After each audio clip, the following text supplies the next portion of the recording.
moved on to another beer. Ephemera.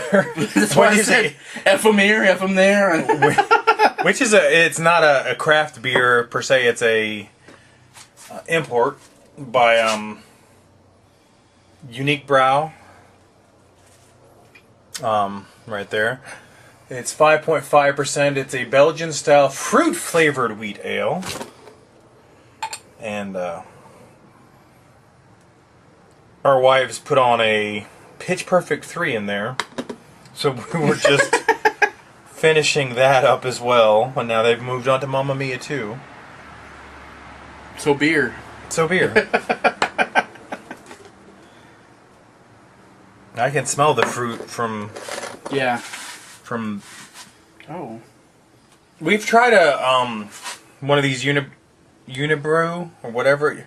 Unibrow at one of the beer festivals. I know Wendy tried it. There's one mixed with champagne that she really likes. They're more expensive. It's like a 4-pack for $9 or more. You'll have to forgive me. I forget about all the beers we drink at the beer festivals because... Sorry. I get tore up. You write them down. He actually goes in there with the brochure they hand out and he's like, okay, we've had this one. I liked it. I don't like this one. I have to. And then I take pictures and I use Untappd to, like, I promote. I go in there and I drink until I can't drink anymore. And then, and then they throw you a whole bad thing is when they throw the liquor in there. Yeah. And the liquor, luckily they have food to help sober you up. We haven't been to one in a while. I'm going to have to do some research and see when the next one is. And I think they've been doing the Sandestin one they still do that. It's the Wine World one. The Fort Walton hasn't done one in a couple years. In Destin or Sandestin? Sandestin, they do one. Because there's like 3. There used to be a Destin, a Fort Walton, and a Sandestin. The Sandestin ones are pretty regularly, but it's more expensive. I would say, I don't know about... We've never done the Sandestin one. For those of you not familiar with our area, you have Fort Walton, which is regular folk, like Simon and I. You have Destin, which are the people that think they're rich, but may not necessarily be rich. Then you have Sandestin. Destin has the beautiful beaches. They do, but Sandestin has the knuckleheads who have way too much money for any individual. This is his thoughts. Yes. Don't hold it against me. No. I do work a lot out there. But my opinion, though, is going to a Sandestin beer festival is going to be a lot of... The snobby snobs. Like, at a wine fest. And see, I've done wine tasting before, and... I kind of get that people spit it out, and I'm like, I'm sorry, it's just... That's a waste of stuff. It's free alcohol to me, and it's like, you're going to get a brew... Well, you can't judge if it's good. Am I getting paid to judge? A regular good old beer festival, if you haven't been to one, and we've said this before, great time. Wonderful time.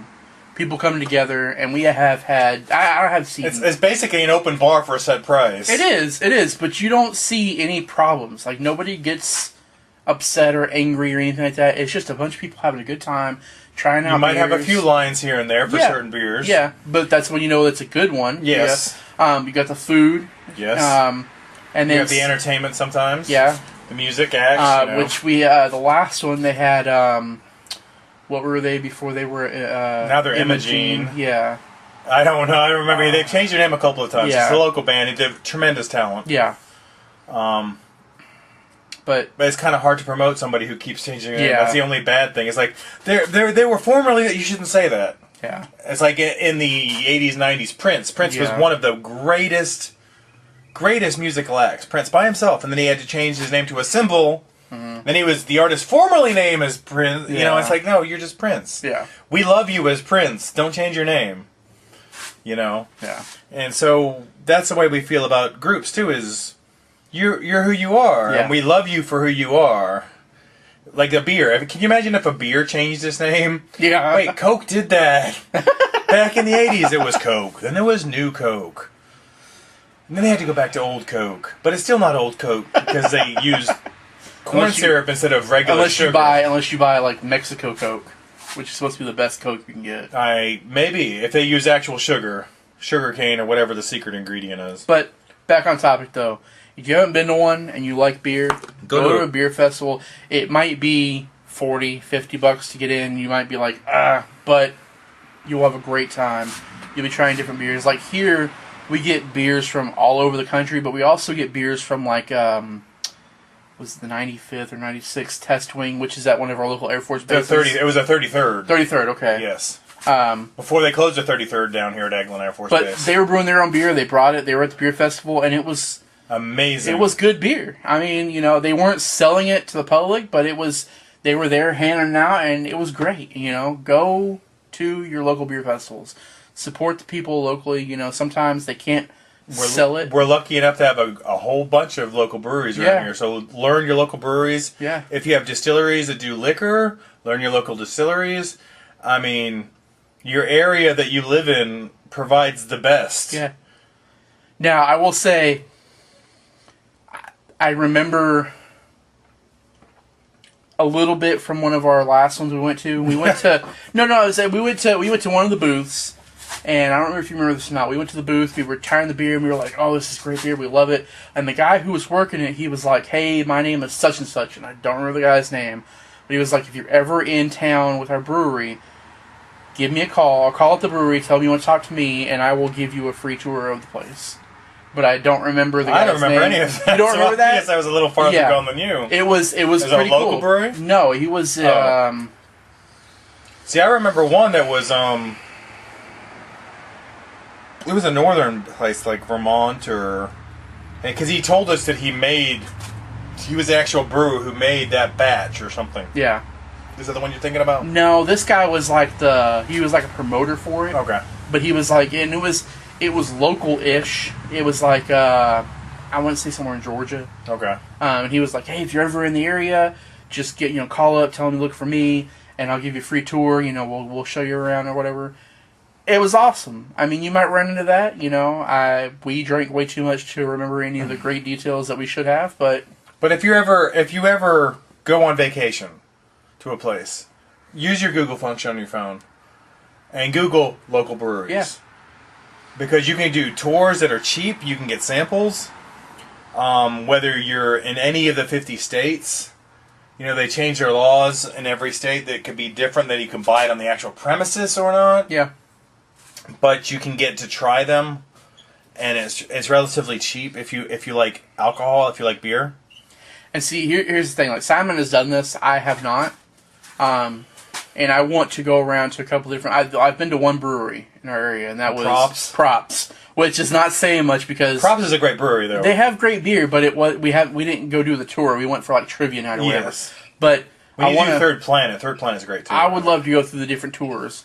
And I want to go with him, We'll go hang out as buddies, and we'll go, As buddies? As buddies? Best friends? Not as friends, but as buddies. Hey, buddy. Buddy. Hey, buddy, with your beady... Sorry. Your flip-top head and your beady eyes. But, yeah. I mean, if you love beer, go try out your different breweries. If you don't have any locally, like you said, next time you go on vacation, look for these things. Wineries, even. Yeah. Distilleries. Look them up. Yeah. It's pretty simple to find.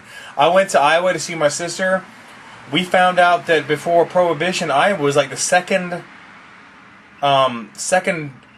most popular place for wineries. And they were rebuilding, and there was a lot of wineries. We went on vacation. We were only in Iowa for 5 days, I think. And we went to like 7 different wineries. Jeez.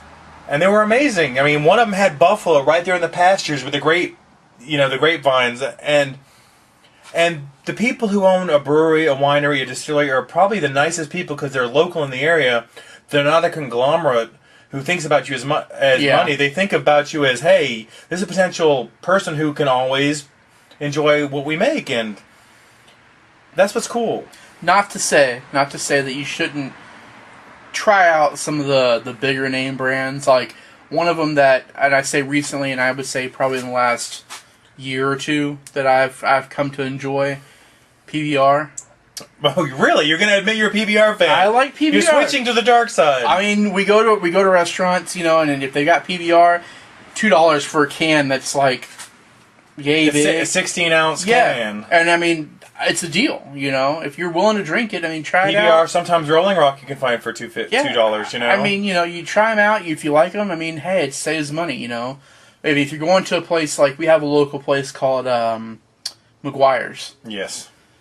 Great brewery. They have some different beers, and they piss me off every time I go because nobody can give me a straight answer because I love... Because they have seasonals. They do. And I have a beer that I absolutely love from there, and every time I go, they're like, nope, sorry. Not in season at this moment. Not today, you know. Can I have a calendar when this is on it's season? like, when is it going to be in season?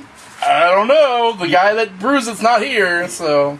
But that's where I learned to love craft beers is from McGuire's, because one day I saw a guy walking around and he had a sample spoon. I guess he was pulling it right from the vats in front of the customers, and I point blank as he walked by 2 times. I was like, "What is this?" And he was like, "Oh, well, we have this brewing, and if you know," and he's like, "Every beer you don't try is a beer you're gonna miss. So always talk to your brewers." And so that's how I was like, "Really? That's all you have to do?" He's like, "Yeah, you just talk to us. We don't know unless you talk. You don't just go by the menu. You talk to your bartenders. You talk to your servers. You say what's seasonal. Hey, do you have something that's brewing at the moment?" And I appreciate that. I love that. And you go to different places and you talk to them. They don't know. They go by word of mouth just like we do for what you like. You know, our friends can recommend beers. Mm-hmm. You know, and it can be a craft beer. It can be a small beer. And then sometimes you just got to take a risk and go out and try. Yeah. I mean, the last time, you know, I took, it was kind of a recommendation from I would say mutual friend, but Simon's more of a friend to him than I mean, he's known him longer than I have, but Foch. Yes. He posted on Facebook, you know, he drinks the Dragon's blood. And we tried that, and the first one, oh my god. You try that first one, you're like, I don't know how anybody could drink this, but I will say, the second and third one, after I had it, it was kind of like... Sometimes it's your taste buds adjusting. Yeah. Because you're not used to a certain hoppiness or a certain now, I will say, malt. This last Sunday, when Game of Thrones was on, this is March, I don't know, or May... This is May 4th. Yeah, May 4th. May the 4th be with you. Free comic book day. This past Sunday, the 3rd episode of the last season Game of Thrones was on. I was like, I need to get me some beer. I want a beer while I'm watching the show. And I went in... Dragon's Milk. Yeah. Sorry. There's Viking blood, and then there's Dragon's Milk. Yeah, Viking's blood is a mead. Yes. And I went in and I saw the Dragon's Milk, and I was like, it's fitting for the show. Yes. But it's not one of the official Game of Thrones beers. No. But I was like, that second and third one were good, but I don't know if it resets itself if you haven't had it for a while. So it's like, So. Well, that's the thing about beer. Sometimes they grow on you, sometimes they don't. Yeah. But you don't know unless you try. Yeah. So it's like, unless we'd gone to a beer festival, I wouldn't have known. I love sours.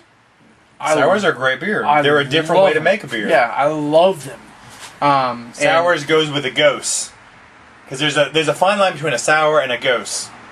And see, here's beer expert Simon. Well, gose are usually made with cactus or agave. You know what I'm saying? Like tequila. And sours are different. I don't really know how a sour is made because there's a fine line. You can see the thing, and your taste buds will tell you. Yeah. And like I said, I love sours, but I wouldn't have known unless I went to a beer festival and I tried one. Yeah. But you know, I mean, that's the thing. You got to try different beers. You got to try them to know exactly. You know, and like you said, sometimes your taste buds adjust. Sometimes they don't. You know, and that's the way beer is. That's the way it is. You know, I mean, beer is. When I first started drinking beer, my go-to beer, and that's all I usually drank was Yuengling. Yuengling's a great beer. It's a good beer. It's a big company. America's oldest brewery. We didn't know about in this area until like 2008, 9, and they've been around almost 100 years at that point. Yeah. It's like suddenly, oh yes, this is the oldest brewery. We're going to sell them finally to you in the Gulf Coast. Yeah.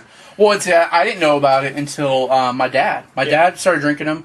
And at first I was like, why is my dad drinking some like Japanese or Chinese beer? Yuengling. So I was like, you know, and then you start hearing about it. It's like, you know, it's American beer. It's America's oldest brewery, you know. It's made in Pennsylvania. And I met Simon through his wife, who I used to work with, or I still work with. You still work with? Well, she's at a different location, the company that we work for. But I started going to a bar where he worked as the karaoke host, the KJ, whatever you want to call it.